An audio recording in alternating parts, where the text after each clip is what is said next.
말씀의 제목을 읽어봅시다. 시작. 아버지와 예수를 압니다. 아버지는 성부 하나님을 얘기하고 예수 그리스도는 성자 하나님이다.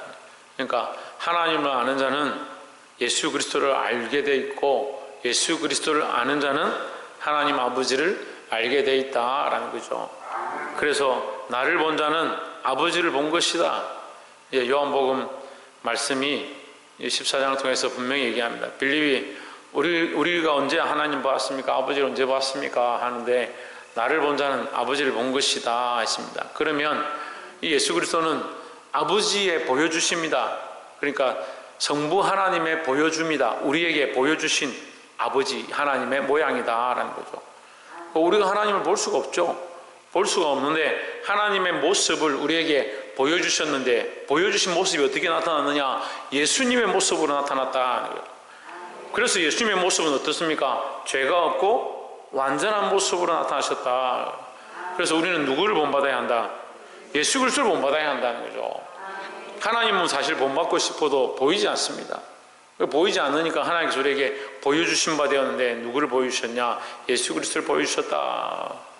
다시 얘기하면 예수 그리스도를 아는 자는, 예수 그리스도를 본 자는 아버지를 본 것이고, 예수 그리스도를 아는 자는 아버지를 아는 것이다. 그러니까 예수님을 똑바로 믿으면서 하나님을 안 믿는다? 그것도 거짓말이고, 하나님을 믿는다 하면서 예수 그리스도를 모른다? 그것도 잘못된 것이다 라는 거죠. 16장 1절에 내가 이것을 너에게 이름은 너희로 실족지 않게 하려 함이니 했습니다. 너희로 시험에 들지 않게 하려 함이다. 물론 다 시험이 있고 고난이 있고 환난이 있고 실족해 하는 일들이 있을 수 있습니다. 하지만 우리가 넘어지면 안 된다, 떠나면 안 된다, 뒤로 물러가면 안 된다라는 거죠. 시험이 없을 수는 없죠. 그래서 많이 선생되지 마라, 많이 교사되지 마라 이런 말씀을 하시는데, 우리가 말을 해서 말씀을 전해서 그 말씀을 듣고 때로는 상처를 받고 때로는 은혜를 받고 때로는 찔림을 인해서 삶을 돌이키는 사람이 있고 찔림을 인해서 교회를 떠나는 사람들이 있습니다. 근데 실족괴됨이 없을 수는 없지만, 실족괴돼서 떠나는 것이 아니고 다시 회복되어지고 더 똑바로 서야 된다는 거죠. 그래서 너희로 실족하지 않게 하려 함이니 했으니까, 실족하지 않게 하려 한다는 것은 실족하는 그 땅이 없어지거나 실족하는 상황이 없어진다는 말이 아니에요. 이미 너에게 닥칠 것이지만, 그 어려운 일들이 닥칠 것이지만 너희가 그때 빠지지 않고 넘어지지 않게 하려 합니다 이 말이죠. 그럼 우리는 뭘 붙잡고 있어야 됩니까? 너희에게 뭘 했다? 일러주었다. 너희에게 말씀을 일러주었다, 너희에게 가르쳐 주었다 했으니까 우리는 뭘 붙잡고 있어야 됩니까? 말씀을 붙잡고 있어야죠. 그 말씀을 붙잡고 있는 것이 뭐 하지 않는다? 실족하지 않는다. 16장 2절에 사람들이 너희를 출교할 뿐 아니라 때가 이르면 물은 너희를 죽이는 자가 생각하기를 이것이 하나님을 섬기는 일이라 하리라 했습니다. 이런 의를 가진 사람들이 굉장히 많습니다. 자기가 의롭다 생각하고 공격하고, 자기가 의롭다 생각하고 나는 의로우니까 저 사람은 절대 잘못됐다, 저 틀렸다. 그래서 법정에서 싸우는 사람들, 총회나 노예에 가서 싸우는 사람들 보면요, 서로 다 잘했다고 생각하지 자기가 잘못했다 생각하는데 싸우고 있는 사람들 없습니다. 근데 우리는 기준을 어디에 가져야 합니까? 예수 그리스도 편에 서야 되는 겁니다. 내가 예수 그리스도 편에 서면 주와 함께 고난 당하는 것이고, 내가 예수 편에 서지 아니하고 나의 명예와 나의 의와 나의 이름과 나의 기분을 위해서 하고 있다면 그것은 그리스도를 위한 고난이 아니고 나의 삶을 위한 것이, 내 이름을 위한 것이다. 교회도 마찬가지입니다. 내 이름을 위해서 하는 것이 아니고 예수 그리스도의 이름을 위해서 하는 것이고, 예배도 마찬가지입니다. 하나님의 이름을 위해서 우리가 여기 모여 있는 것이지 사람의 이름들을 위해서 모여 있는 것이 아니다라는 거죠. 근데 우리는 보편적으로 많이 치우칩니다. 사람들의 눈을 많이 의식하고, 사람들이 어떻게 생각하느냐, 사람들이 얼마나 인정해 주느냐, 사람들이 뭘 듣고 싶어 하느냐, 뭘 기뻐하느냐, 그런 쪽에 자꾸 치우치는 겁니다. 사람들의 눈치를 볼 필요 없이 하나님의 눈치를 보고, 사람들이 기뻐하는 것보다 하나님을 기쁘시게 할 때 하나님께서 그들을 기쁘게 하고 그들을 돌이키게 하실 줄 믿습니다. 사람들이 너희를 출교한다. 출교할 뿐만 아니라 때가 이르면 너희를 죽이려고 한다. 왜 그러느냐? 너희가 하나님 편에 서 있기 때문이다. 그러니까 우리는 여기 이 말씀을 가지고 내가 어떻게 해야 되냐, 어떤 행동을 해야 되냐, 이것보다 하나님 편에 서려고 힘써야 된다는 거죠. 하나님 편에 선 것이 때로는 고난입니다. 우리가 오늘 아침에도 말씀을 나눴는데, 우리가 하나님을 제일 사랑하면 때로는 부모가 자식을, 아내가 남편을 죽는데 내어주는 그런 일들이 생기는 겁니다. 그 예수님께서 뭐라고 합니까? 내가 화평을 주러 온 줄을 생각하지 마라. 내가 금을 주러 왔다. 우리가 하나님 편에 서면 설수록 사람들이 이해할 수가 없고, 하나님 편에 서면 설수록 사람들이 우리를 미워할 수밖에 없는 거죠. 그런다 할지라도 우리는 누구 편에 서야 되냐? 하나님 편에 서야 되는 겁니다. 그럼 이 모습은 누구의 모습입니까? 그렇죠. 이 모습이 예수 그리스도의 모습입니다. 이제 곧 이 요한복음을 통해서 예수님께서 십자가에 못 박히실 것인데, 그 본문이 이제 나오는데, 예수님 무슨 말을 하느냐? 이제 내가 십자가를 질 건데 너희도 출교를 당하고 고난을 당할 것이다. 왜? 내가 하나님 편에 서서 하나님의 뜻을 이루고 아버지의 보내신 이유를 따라서 내가 삶을 살았기 때문에 나는 결국 그 길을 갈 것이다 했죠. 근데 우리가 그 그리스도를 본받아서 우리도 그렇게 살면 우리도 미움을 당하고 우리도 출교를 당할 수 있다라는 거죠. 그렇지만 예수님 그렇게 사셨는데 그런 고난을 당했으니까 나는 어떻게 하면 저렇게 안 살아서 고난을 안 당할까, 그렇게 생각할 게 아니고, 우리도 주와 함께 죽고자 하고 주와 함께 십자가를 지고자 해야 된다는 겁니다.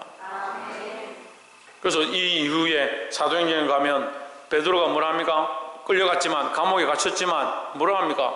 총회 앞에 서서 내가 사람을 기쁘게 하랴 하나님을 기쁘시게 하랴, 이렇게 반문하는 겁니다. 그 말을 듣고 유대인들이 놀라죠. 저 무식한 놈이, 아무 글자도 모르는 놈이 어떻게 저렇게 막힘없이 얘기하느냐. 이게 하나님 편에 서는 게 중요하죠. 지식보다, 사람들이 인정해 주는 것보다 하나님 편에 서는 것이 중요하다는 겁니다. 하나님 편에 서면 보너스로 뭐가 있다? 예, 잘 듣고 계시네. 하나님 편에 서면 보너스로 고난이 있습니다. 고난이 있을지라도 끝까지 믿음을 잘 지키시길 바랍니다. 3절에 저희가 이런 일을 할 것은 아버지와 나를 알지 못함이라 했습니다. 그러니까 하나님 알지 못하니까 하나님 편에 안 서는 거죠. 근데 우리는 끝까지 누구 편에 서야 된다? 하나님 편에 서야 된다. 그런데 하나님 편에 서는 걸 잘 모르겠으면 어떻게 하라? 예수님의 삶을 본받아라 하는 거죠. 예수님처럼 살아야 한다는 거예요. 옆에서 한번 봅시다. 예수님처럼 살고자 힘씁시다. 할렐루야. 4절에 오직 너에게 이 말을 이른 것은 너희로 그 때를 당하면 내가 너에게 이 말 한 것을 기억나게 하려 함이요 처음부터 이 말을 하지 아니한 것은 내가 너희와 함께 있었음이라 했습니다. 자, 이 4절 말씀을 보면 두 가지로 나눕니다. 처음부터 내가 너희와 함께 있었다. 근데 앞으로 내가 너희와 함께 있지 않을 것이다. 왜? 나는 아버지의 뜻을 따라 고난을 당하고 너희를 떠나게 될 것이고 고난 가운데 죽게 될 것이라는 것을 암시하고 있고, 그래서 너희도 마찬가지로 나와 함께 한 그 말씀을 따라 살면 너희도 고난을 당할 것이라는 말을 내포하고 있는 겁니다. 너희에게 이 말을 한 것은, 그러니까 너희도 고난을 당할 것이다. 너희도 죽는데 내어줌을 당할 것이다. 그때를 당하면 내가 너희에게 말한 이것을 기억나게 하려 합니다. 흔들리지 말라는 거죠. 저들의 핍박은 뭐다? 하나님과 나를 알지 못함이니까 너희는 하나님과 나를 알고 내 편에 서라. 누구 편에? 예수님 편에 서라는 거죠. 5절에 지금 내가 나를 보내신 이에게로 가는데 너희 중에서 나더러 어디로 가느냐 묻는 자가 없고, 6절에 도리어 내가 이 말을 함으로 너희 마음에 근심이 가득하였도다. 이제 내가 가는 것보다 너희가 뭐가 걱정이 가득하냐? 내가 가는 거는 이제 앞에서는 어디로 가십니까? 물었죠, 빌립이. 예수님 어디로 갑니까? 우리도 같이 가겠습니다. 이렇게 했는데 이제는 그거 안 묻는다는 말이야. 왜 안 묻냐? 나는 너희를 떠나겠지만 너희를 출교시키고 너희를 죽일 수도 있다. 이 말을 하니까 도리어 너희들 마음에 뭐가 있다? 근심이 가득하다. 근심하지 마십시오. 우리가 그런 환난을 당할지라도 충분히 이기게 하시고, 우리가 죽는데 내어준다 하더라도 죽을 만한 사람이 죽는 거예요. 그런 순교의 각오가 안 되는 사람들한테 겁을 벌벌벌 내는 사람들에게 너 순교 자리 주님께서 허락도 안 하십니다. 그러니까 그런 걱정할 필요가 없어요. 그래서 선진들은 그런 얘기하죠. 순교는 아무나 죽는 게 아니에요. 감당할 만한 사람들이 순교하고 감당할 만한 사람들이 고난을 당하는 거지. 그래도 믿음을 지키시길 바랍니다. 7절에 그러하나 내가 너에게 실상을 말하노니 했습니다. 자, 너희가 안심할 만한 일을 내가 한 가지 말하겠다. 너희 마음에 근심이 가득한데, 고난당하는 것 때문에 근심이 가득하다 하지만 너희가 오히려 더 유익한 것이 있다. 내가 떠나는 것이 너에게 유익이라. 누가 떠나는 것이? 예수님이 떠나는 것이 유익이다. 그 예수님이 떠나면 내가 떠나가지 아니하면 보혜사가 너에게 오시지 아니할 것이요 했으니까, 내가 떠나는 것이 너에게 뭐가 된다? 보혜사가 오게 하는 통로가 된다라는 거죠. 예수님이 떠나는 것이 왜 보혜사가 오는 통로냐? 예수님이 떠나지 않는다는 말은 죽지 않는다는 것이고, 예수님이 죽지 않으면 십자가의 사건이 없고, 십자가의 사건이 없으면 제사함이 없고, 제사함이 없는 우리 속에 성령이 오셔서 내주할 수가 없다라는 거죠. 그래서 오늘날 우리는 성령이 내주하시는데 어떻게 내주합니까? 우리가 예수 그리스도를 믿음으로 그 십자가의 보혈로 우리를 씻어서 정결케 하고 나서 성령이 임하시는 거죠. 그러니까 예수님이 떠나는 것이 성령이 오시는 역사로, 오히려 우리가 보는 것보다 우리 속에 들어와 있으니까 더 큰 은혜로 역사한다라는 겁니다. 내가 떠나가지 아니하면 보혜사가 너에게로 오시지 아니할 것이요 가면 내가 그를 너에게로 보내리니 했습니다. 떠난다, 간다 이 말을 인간의 용어로는 끝나는 거죠. 단절이고 끝나는 것이고, 또 실제 사건적으로는 십자가의 죽음이니까 단절이고 끝나버리는 것처럼 보이지만, 그것은 예수님이 선택하셔서 떠나는 것이고 간다라는 거죠. 예수님 스스로 내가 떠나고 내가 십자가를 지고 내가 아버지께로 간다. 그렇지만 너희가 보기엔 단절이지만 나는 끝나는 것이 아니고 아버지께로 가기 때문에 오히려 너희에게 더 유익이다라는 거죠. 그래서 우리 인생에게는요, 믿는 자들의 인생은 죽음으로 끝나는 게 아니고 단절이 아니고 새로운 희망이 된다라는 겁니다. 믿는 자들의 죽음은 부활을 바라보고 하나님 나라를 소망하게 되는 새로운 시작이죠. 그렇지만 믿지 않는 자들은 죽음으로 끝나버리는 거예요. 그러니까 세상과 얼마나 다릅니까? 예수님께서 그 모습을 우리에게 보여주시는 겁니다. 예수님은 끝나는 게 아니고 내가 가서 했으니까, 죽는 것으로 끝나는 게 아니라 다시 간다. 어디 가냐? 아버지께로 간다. 그래서 뭐하냐? 내가 그를 너희에게로 보내리니 했으니까 더 거룩한 일을 할 것이다 라는 거죠.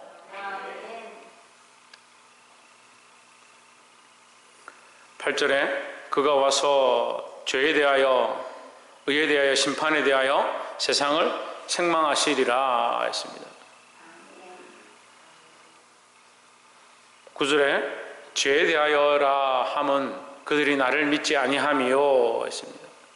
성령이 하시는 사역을 세 가지를 딱 얘기하는데, 죄에 대하여, 의에 대하여, 세상에 대하여 말씀하신다는, 죄에 대하여 성령이 오시면 뭘 하느냐? 우리의 죄를 생각나게 하는 거예요. 죄를 보게 하는 거예요. 그러니까 성령이 아니면 누가 예수를 주로 고백하겠습니까? 성령이 아니면 누가 자기의 죄인됨을 고백하겠습니까? 그러니까 믿지 않고 성령의 은혜가 없으니까 회개를 하잖아요.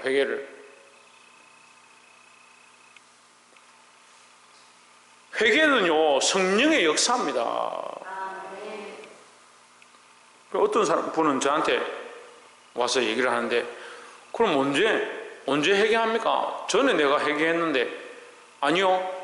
우리가 하나님 앞에 올 때마다, 하나님 앞에 나올 때마다, 하나님 앞에 엎드릴 때마다 우리의 죄와 연약함들을 회개해야 된다는 거죠.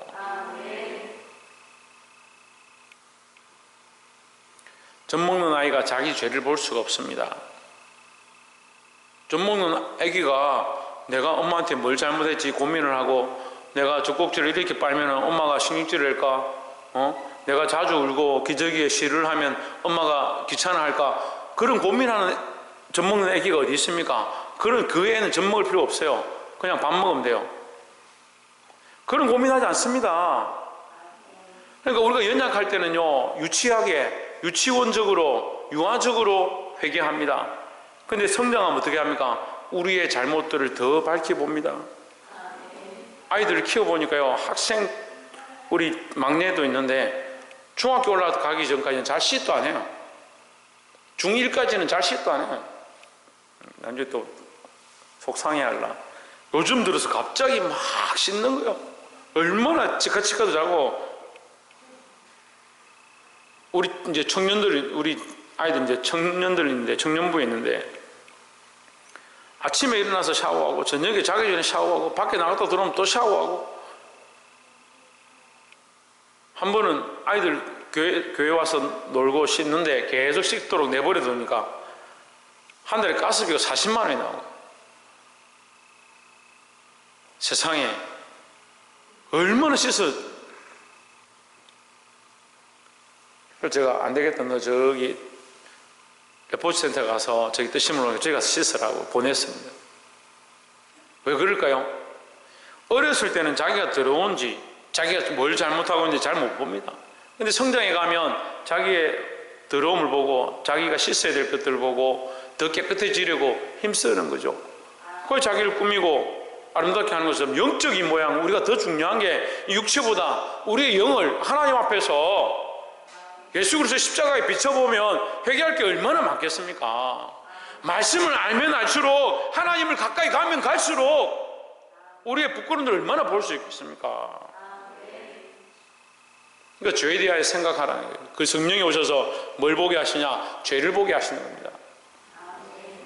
그런데 이 말씀에 보면요, 죄에 대하여라 하면 그들이 나를 믿지 아니함이요 했으니까, 이 심판하시는 이 모습에 대해서 성령이 오셔서 심판하시는데 죄에 대하여 하시죠. 그런데 믿지 않는 자, 그럼 믿는 자는 뭡니까? 믿는 자는 죄에 대하여 심판할 필요가 없다라는 거죠. 무슨 말입니까? 믿는 자는 예수 그리스도의 십자가의 피로 말미암아 씻음을 받으니까 그 죄에 대하여 책망할 필요가 없는 거죠. 그러니까 우리가 회개하고 그리스도의 이름으로 정결함을 얻은 자는 하나님 앞에 어떻게 해요? 담대히 나아가는 거예요. 그 담대함이 나의 담대함이 아니지만 예수의 이름으로, 예수 그리스도로 옷 입었기 때문에 하나님 앞에 담대히 나아가는 거죠. 그걸 믿지 않는 자들, 하나님 알지 못하는 자들은 그 죄에 대하여 책망을 받는다. 10절에 의에 대하여라 함은 내가 아버지께로 가니 너희가 다시 나를 보지 못함이요 했습니다. 의에 대하여 한다. 의에 대하여라는 것은 내가 아버지께로 갑니다. 예수님은 아버지께로 가서 뭘 하느냐? 우리를 어렵다 해주는 거예요. 예수님이 간다라고 아까 제가 간다, 떠난다, 끝난다, 이게 무슨 말이라고 했습니까? 십자가의 죽으심이라 했죠. 내가 아버지께로 감으로 너희에게 뭐가 덮여지느냐? 너희가 이제 의롭게 됨을 입는다라는 거죠. 로마서 말씀을 통해서 우리에게 정죄가 없고 우리를 의롭다 해주신다. 우리를 의롭다 칭해 주신다. 그리고 이걸 뭐랍니까? 칭의라는 거죠. 칭의라는 거죠. 그냥 칭의해주고 그냥 의롭다 해주는 것이 아니고 예수 그리스도로 말미암아 우리에게 칭의가 있는 거예요. 우리가 칭의를 받기에 합당한 존재라서 칭의가 있는 게 아니고 의를 얻기에 합당한 그런 행위를 했기 때문에 의로운 것이 아니고 예수 그리스도께서 가심으로, 예수 그리스도께서 죽으심으로, 아버지께 가심으로 우리가 뭘 입는다? 의롭다함을 얻게 된다라는 거죠. 의에 대하여라 하면 내가 아버지에게로 가니 너희가 다시 나를 보지 못함이요 했습니다. 예수님을 보지 못한다는 것은 죽음에 대한 얘기입니다. 예수님을 볼 수 없다 우리가. 하지만 예수님 우리 죽으심으로 말미암아 우리는 뭘 얻었다? 의롭다함을 얻었다. 그죠? 그래서 예수님이 가시는 것이 더 우리에게 유익이다라는 겁니다. 11절에 심판에 대하여라 함은 이 세상 임금이 심판을 받았음이라 했습니다. 이 세상 임금은 사단이죠. 사단이 심판을 받았습니다. 사단이 가지고 있는 권세가 뭡니까? 사망입니다. 사망. 죄의 삭선 사망이요 했으니까 죄로 말미암아 사단이 뭘 올무잡고 있느냐? 사단이 이 사망에 올무잡고 있습니다. 그러니까 우리는 다 죽는다. 인간들은 다 죽는다는 그것을 올무잡고 네가 죽을래? 나를 따라올래? 그러니까 다 거기 따라가는 거. 그래서 뭐 좀 홍삼 먹고 진삼 먹고 불로장생할까? 건강하게 더 살 수 있을까? 그런 거 고민하는 거예요. 왜? 죽을까? 하니까. 사단이 이거 잡고 있는 거예요. 근데 우리는 이거 두려워할 필요가 없다는 거예요. 두려워할 필요가 없다는 거예요. 왜요? 예수님이 이걸 이겼으니까, 이 죽음을 이겼으니까. 그리고 예수님이 죽으심으로 내가 아버지께로 가는 것, 내가 죽는 것, 내가 너희를 떠나는 것, 그것이 너에게 유익이다. 이 세상 임금이 심판을 받는다. 마귀가 심판을 받는다. 이 사망의 권세가 깨어진다라는 거죠. 그래서 우리는 성령으로 말미암아 죄 씻음을 알고 그리스도와 함께하는 의를 덧입고 그 성령을 통해서 이 세상의 악한 것들과 싸워 이길 수 있는 것입니다.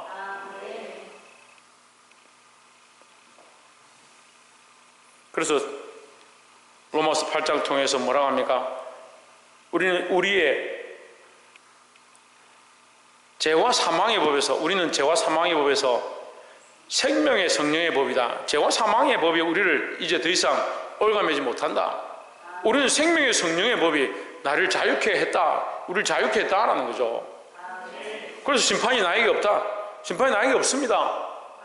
왜요? 죄와 사망의 법이 아니고 우리를 올가매서 우리를 죽게 하고 우리를 끌고 갈 그 법이 아니고 이제 예수 그리스도 안에 있는 자에게는 결코 정죄함이 없나니 생명의 성령의 법으로 인도했다. 성령께서 우리에게 이 확신을 주시는 줄 믿습니다.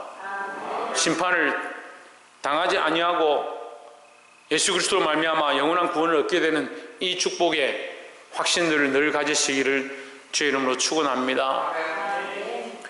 말씀을 맺겠습니다.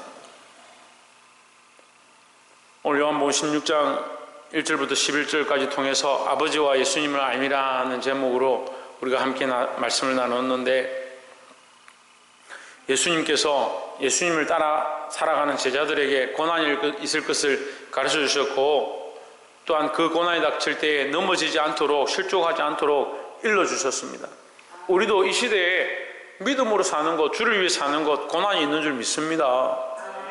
하지만 절대 흔들리지 마시고 그리스도와 함께 영원히 살게 될 그 영원한 나라를 바라보고 승리하시기를 주의 이름으로 축원합니다. 더더욱 주께서 십자가의 죽으심으로 우리에게 더 좋은 것을 보내주셨는데 보혜사 성령을 보내주셨다는 거죠.